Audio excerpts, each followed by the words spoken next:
Hello followers on Twitter, welcome to my workshop, and as you can see my fan club want me to throw the ball.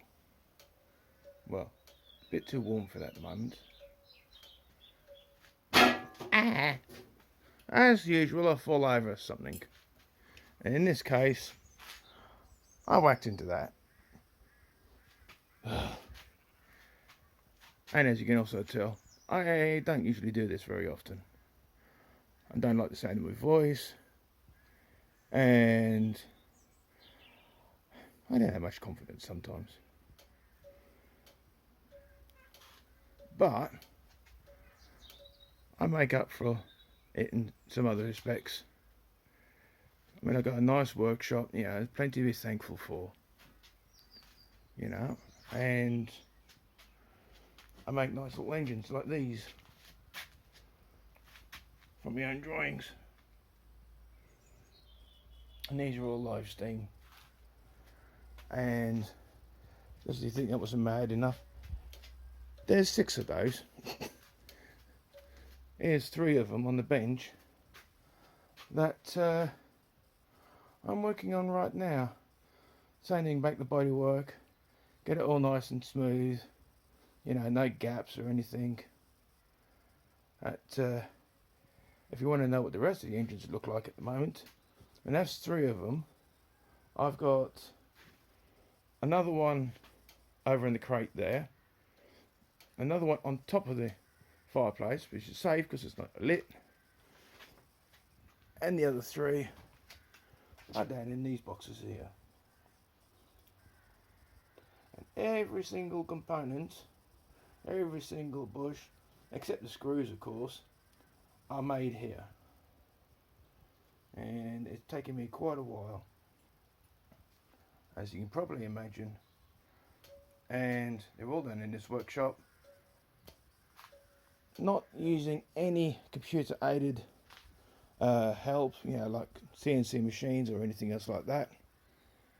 So it's all handmade, it's all handcrafted, and people don't want to pay for that sort of thing. Now, I have a few nice little ideas around here. This is my brazing arse, and yes, it is an old barbecue.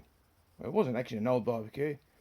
It's never seen charcoal. This was bought for the purpose of being used as a braising hearth. It's got bricks to hold it up underneath, because when the torches, as you can see the nozzles back there, it gets pretty hot.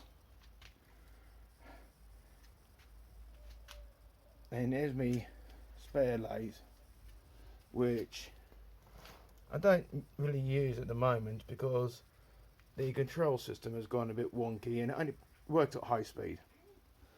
Not exactly good when you're trying to control temperature.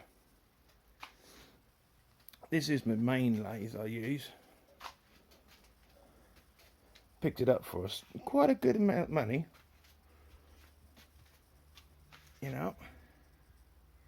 There's the model number. And get this. That's my view from the workshop. And right next to that fence is the coastline.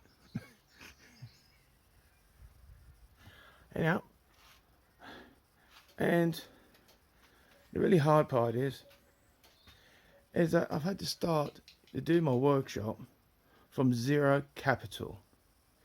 Everything I've had here, I have done from nothing. I had a bad accident in 2011, smashed up most of my body, no fault of my own. A car crossed the white line and hit us.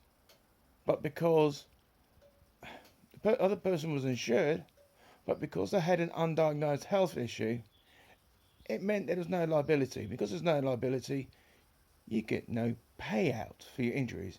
You get paid for the loss of the vehicle, and the vehicle I had wasn't worth £1,000. They pay out on that, and I lost my job, and I had to go, heck, what am I going to do now? Well, I created a workshop. Now, bear in mind, I had over 30 breaks and 22 bones. My rehab consisted of me walking to the shed at the bottom of the garden. Not this one, I'm lucky now. But I had to walk 70 feet when I could hardly walk to get into the workshop and sit in the workshop all day making steam engines so that bit by bit I could buy a milling machine, I could buy a new lathe from the sales. And it's really hard work. So, yeah, I'm lucky.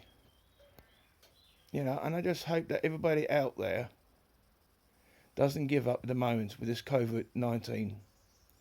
You know, it's hard work. So, I'll finish the little video here. Feel free to ask any questions, and I've said my piece, and any more work that I've updated or anything else, I'll try and do that in a few days' time. All right. Thanks a lot. Bye.